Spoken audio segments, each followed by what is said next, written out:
Berjuah-juah salam. Perkenalkan, saya Lisa Melvi Ginting, dosen program studi D3 Teknik Mesin, Fakultas Teknik Universitas Negeri Medan. Pada kesempatan kali ini, saya ingin menampilkan video pembelajaran mata kuliah pengendalian mutu sebesar 2 SKS. Video pembelajaran ini untuk memenuhi salah satu persyaratan sertifikasi dosen tahun 2024. Capaian pada mata kuliah ini yaitu mahasiswa mampu memahami, menerapkan, dan menganalisis pentingnya pengendalian mutu pada persoalan mutu dengan tepat. Video pembelajaran pada pertemuan kedua mengenai dasar pemikiran mutu, metode pembelajaran yang digunakan yaitu metode DIA, Delivery, Interaction, dan Assessment. Adapun lebih rinci mengenai mata kuliah yang saya berikan dapat dilihat pada RPS yang saya sertakan.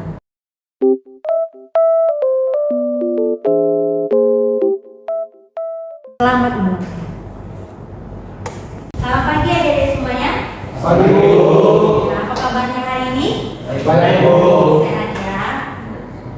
Baik, hari ini kita akan melanjutkan perkuliahan kita ke pertemuan kedua tentang dasar pemikiran mutu.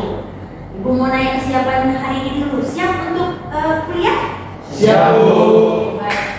Sebelum kita kuliah, kita berdoa dulu ya, menurut ajaran agama dan kepercayaan kita masing-masing. Doa.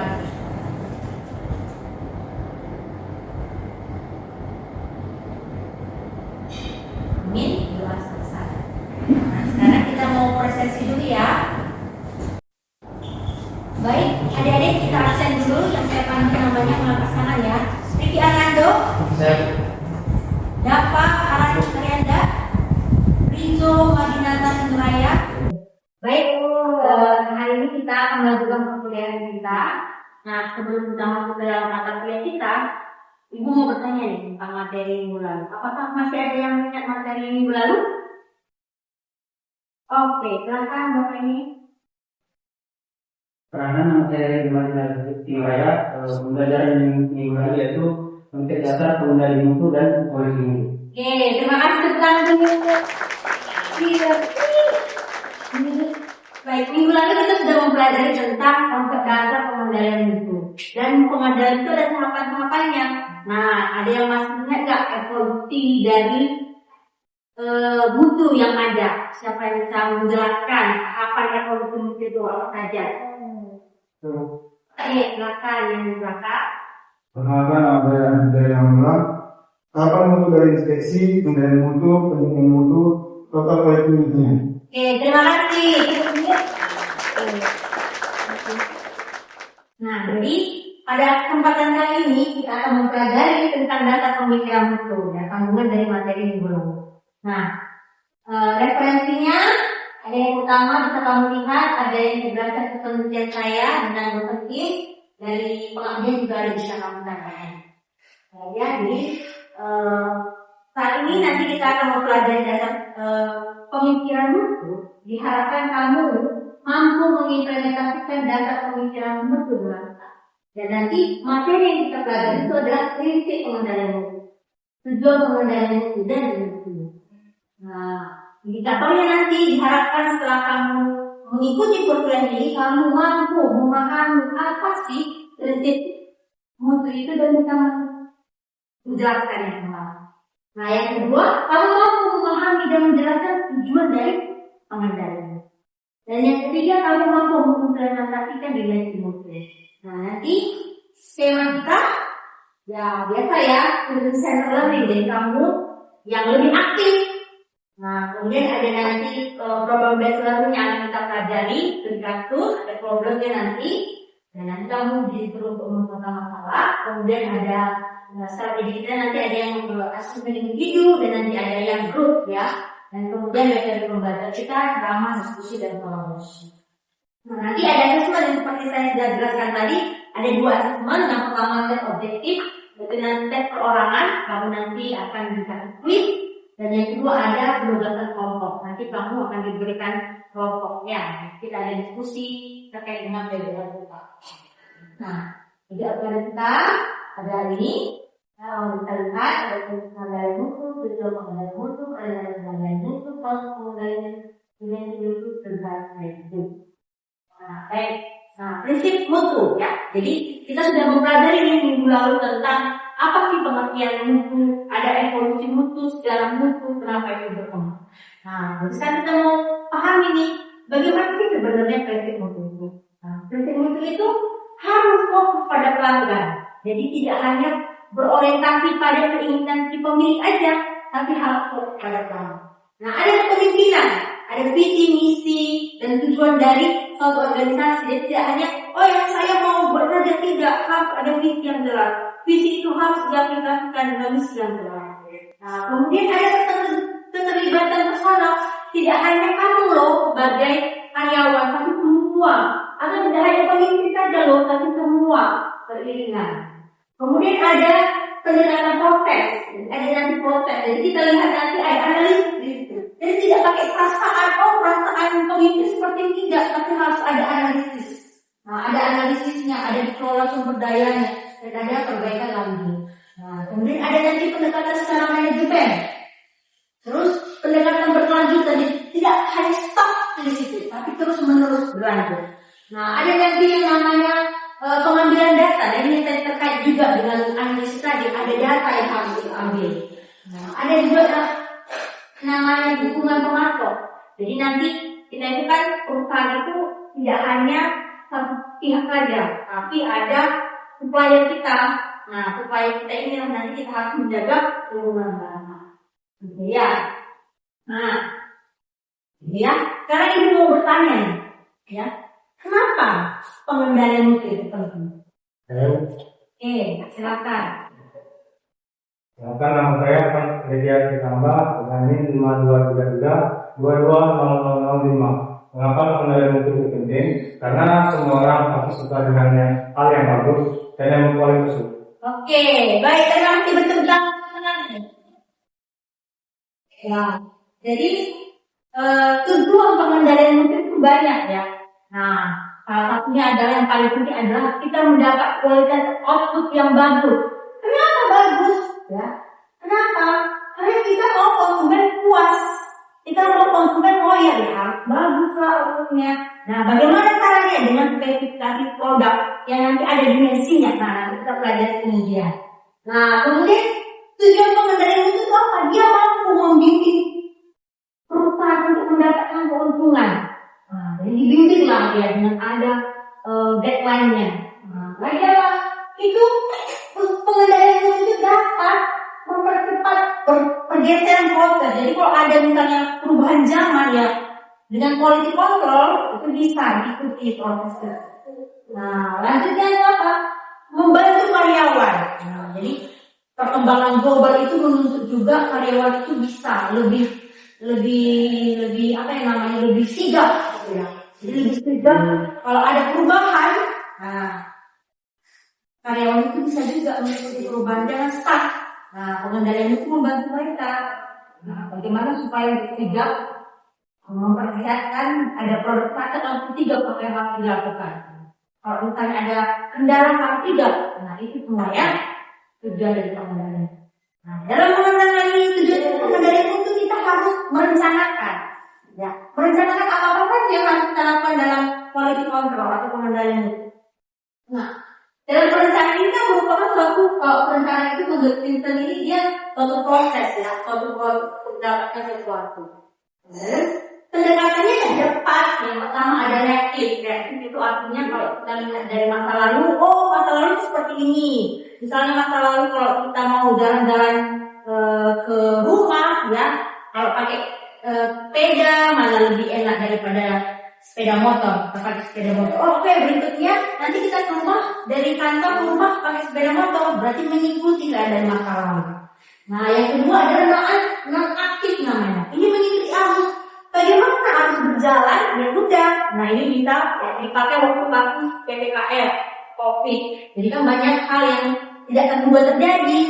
Nah, jadi kita mengikuti arus ya. Let it go, ya bukan let it go. Ya. Nah, ada namanya proaktif. Nah, proaktif ini kita rencanakan bagaimana masa datang.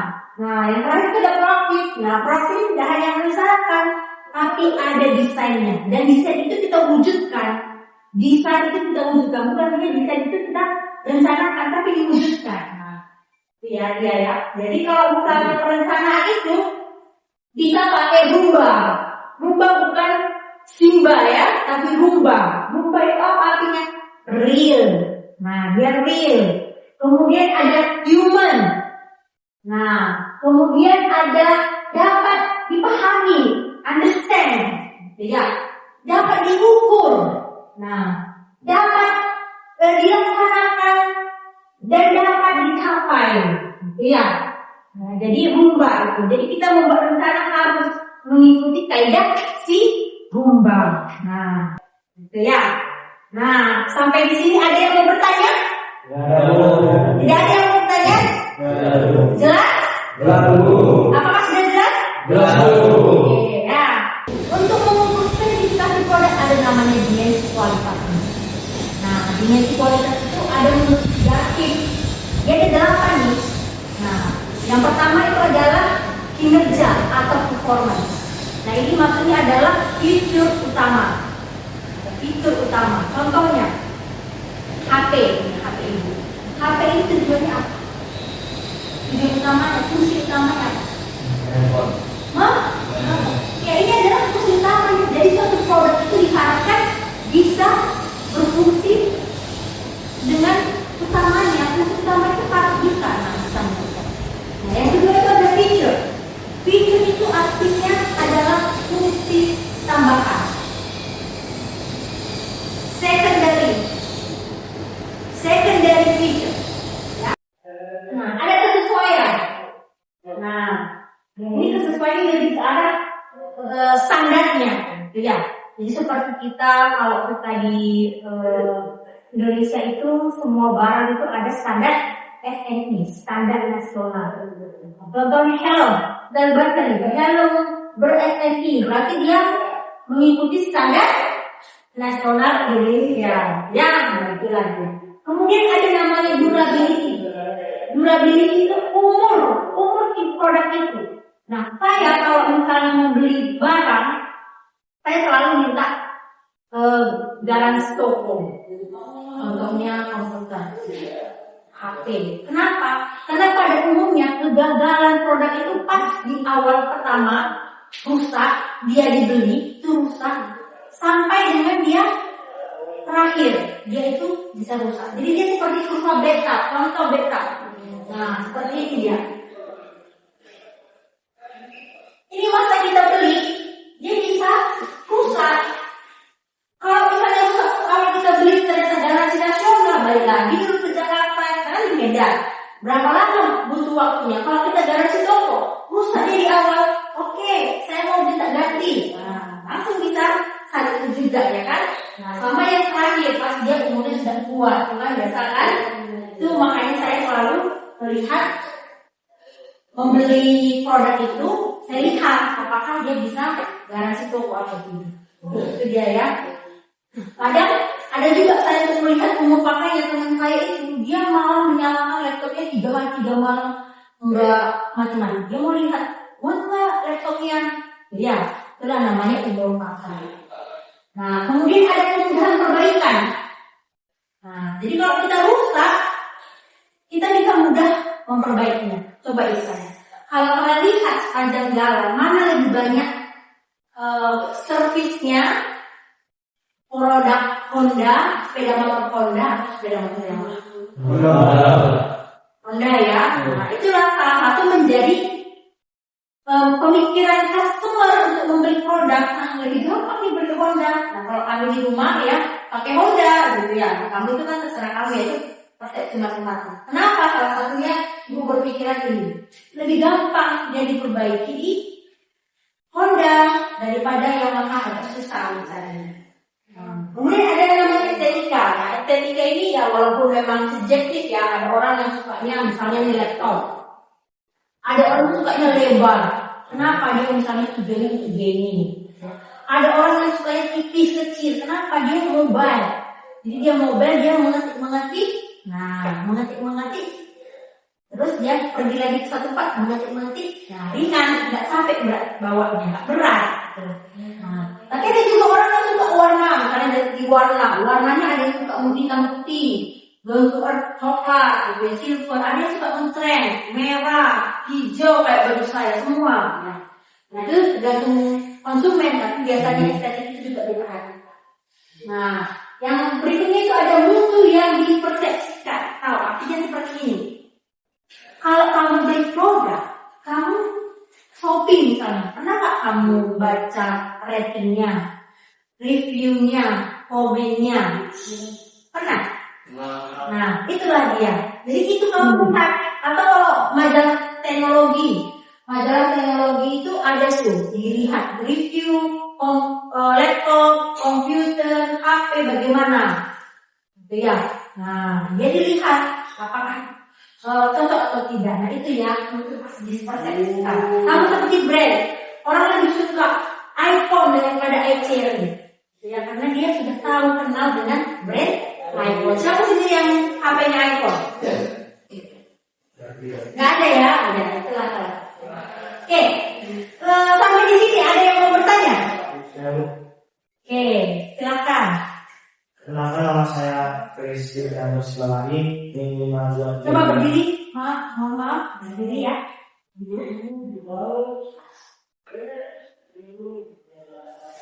Perkenalkan, nama saya Presiden dan Silalahi. NIM 5233220006. Saya ingin bertanya, apakah untuk layanan jasa seperti bengkel motor atau bengkel las dimensinya sama dengan produk? Oke, terima kasih. Beri tepuk tangan dulu untuk Fred. Pertanyaan yang bagus ya. Apakah dimensi kualitas produk itu sama dengan layanan? Ya. Ada beberapa yang bisa kita adopsi. Nah, inilah dia. Ada dari Econ and Lindsay. Ya, dia itu ada waktu. Ya, jadi waktu ini seperti kalau kita makan di restoran, kita pasti minta yang menyajikan makanan yang cepat, ya kan? Kita lihat waktunya. Nah, kemudian ada yang ketepatan waktu, seperti kalau misalnya di Pizza Hut, saya setelah menerima order 15 menit ya, tetap tidak 15 menit juga, kurang tidak, atau bahkan lebih. Nah, itu dilihat orang. Nah, jadi tadi kita sudah paham nih, kalau pengendalian itu penting. Nah, ini Ibu ada jurnal, jadi juga referensi kita. Nah, di 2 jurnal ini tentang bagaimana pengendalian mutu itu untuk menekan zero defect atau menekan yang cacat supaya sampai 0, betul-betul ditekan. Nah, ini ada 2 jurnal. Nah, kamu bisa nanti membacanya dan juga nanti kamu bisa mencari jurnal yang lain. Oke, baik. Nah, sekarang kita sampai ke problem based learning. Nah, sekarang Ibu akan menampilkan kasus, ya, kasusnya seperti ini. Nah, ada seorang mahasiswa. Nah, mahasiswa itu ingin membeli printer. Sebagai salah satu peralatan belajarnya. Namun ia bingung nih, bagaimana sih yang harus dia perhatikan dalam membeli printer. Nah, kamu bekerja secara kelompok, kamu operasionalisasikan dimensi mutu yang tadi kita pelajari pada printer. Nah, nanti presentasikan hasilnya. Waktunya sekitar 30 menit. Nah, Ibu akan menampilkan salah satu videonya yang bisa menjadi referensi kamu.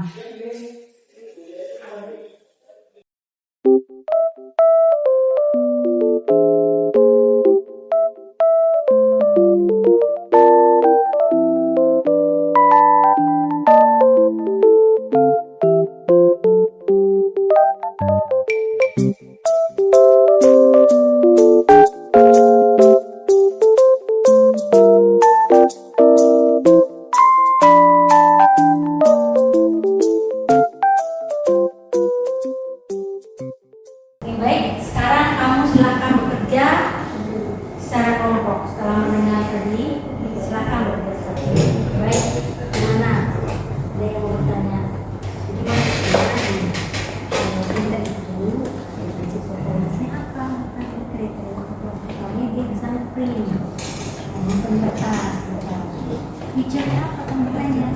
Nah, misalnya dia bisa nge-scan, kan nggak ada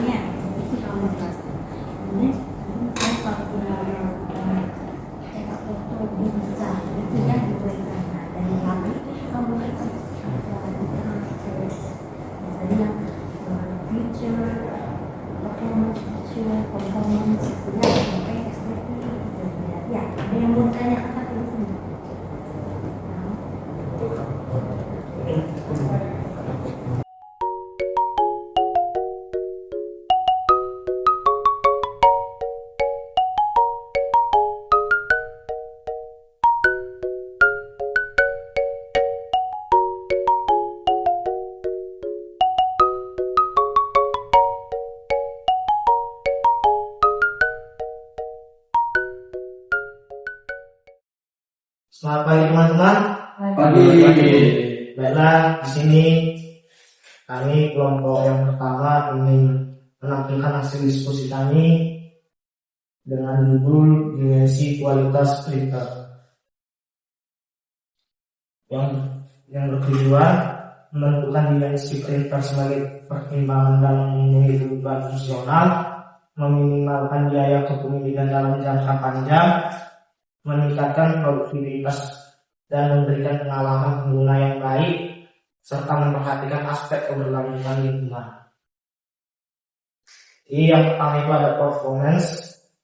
Ada beberapa hal penting yang perlu dipertimbangkan terkait kualitas printer. Yang pertama itu ada resolusi cetak, yang mana untuk mendapatkan hasil yang halus dan detail itu kita menggunakan resolusi yang umum adalah 1200 sampai 2400 dpi. Yang kedua ada kecepatan cetak, yang mana untuk kecepatan cetak rumahan biasanya memakai 10 sampai 20 ppm, sedangkan untuk printer kantor bisa mencapai 30 sampai 50 ppm. Yang ketiga ada kepadatan warna. Untuk printer berwarna, padatan warna yang baik untuk menghasilkan warna-warna yang cerah, tajam, dan stabil. Perhatikan juga konsistensi warna dari satu halaman ke halaman lain. Yang kedua ada fitur. Ada beberapa fitur umum yang dimiliki oleh produk printer saat ini. Yang pertama, resolusi cetak sama seperti yang sebelumnya. Untuk kejelasan dan ketajaman hasil cetakan itu menggunakan resolusi berkisar 1200 sampai 2400 dpi. Jadi sampai sini ada yang ingin bertanya?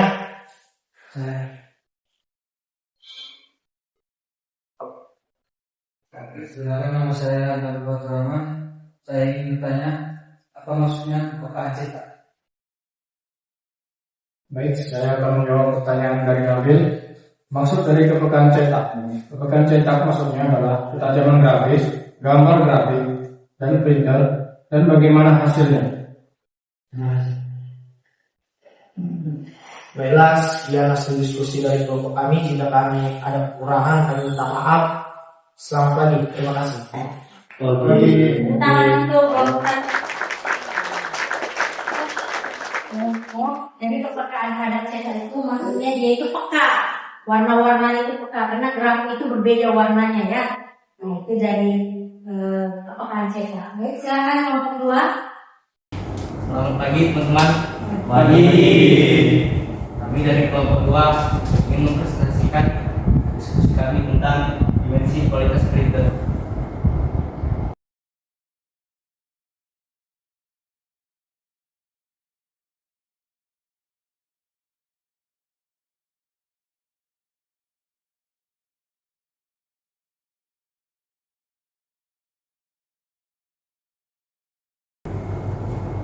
Selamat pagi Bu. Selamat pagi teman-teman. Di sini kami kelompok 3 yang ingin mempresentasikan dimensi kualitas printer.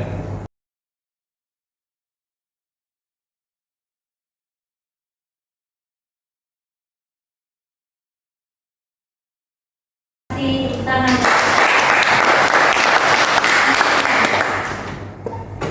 Jadi ya kalau maksudnya dari rata-rata kerusakan, misalnya nih printernya rusak hari ini, berapa lama lagi nih waktu dia rusak kedua kali, itu ya. Jadi dimensi printer itu banyak, itu yang menjadi pertimbangan pembeli untuk membeli printernya, bagaimana performance-nya, bagaimana fiturnya, dan bagaimana dia masa hidupnya dan seterusnya sampai ke 8 aspek tadi. Baik, adik-adik sekarang kita masuk ke assessment. Silahkan scan barcode yang ada di depan. Di situ ada quiz. Silahkan kamu mengerjakan quiznya dengan waktu 2 menit. Silahkan.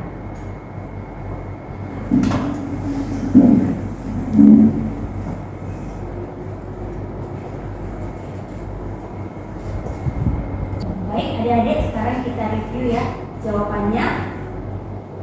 Nih. Jawaban pertama ya, yang bukan termasuk dimensi mutu menurut grafik adalah si G. Ya. Nah, apa saja yang termasuk dimensi kualitas menurut para sulaman?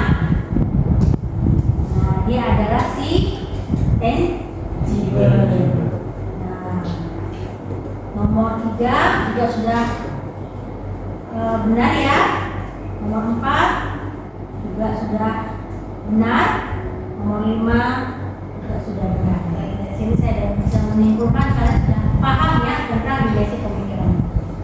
Nah, sekarang kita penugasan untuk di rumah dikerjakan. Silakan dicatat penugasannya.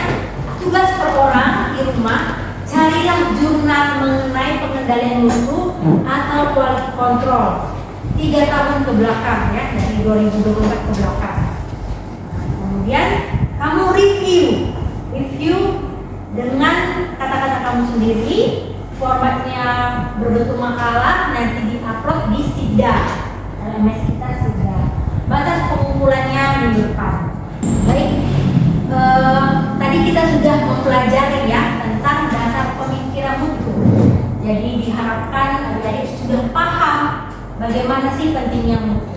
Kita sudah sadar ya, mutu itu sangat penting, bukan hanya untuk pimpinan saja, untuk semua orang juga penting, ya kan? Kenapa itu penting? Nah, karena mutu itu membuat suatu produk lebih berkualitas, gitu ya. Nah, kualitas produk itu bisa dilihat dari dimensi-dimensi produk yang sudah kita pelajari. Baik, itu perkuliahan kita hari ini. Kita tutup perkuliahan hari ini dengan berdoa menurut ajaran agama dan kepercayaan kita masing-masing. Doa dipersilakan.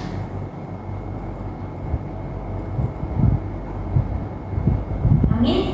Doa selesai. Nah, nanti sebelum saya mengakhiri perkuliahan kali ini, saya ingin memberi motivasi nih kepada adik-adik semuanya. Marilah bekerja, belajar lebih maksimal lagi, lebih berkualitas lagi. Apalagi kita baru mempelajari tentang mutu, pengendalian mutu. Mari kita tingkatkan diri kita lebih berkualitas, lebih bermutu lagi. Baik adik-adik, terima kasih atas kehadirannya pada perkuliahan kita pertemuan kedua. Sampai ketemu minggu depan perkuliahan pertemuan ketiga dengan tema nanti kita akan membahas tentang budaya mutu. Terima kasih atas kehadirannya. Selamat pagi, salam sehat untuk kita semua. Demikianlah video pembelajaran yang telah saya tampilkan. Terima kasih atas perhatiannya. Salam. Horas Mejuah-juah.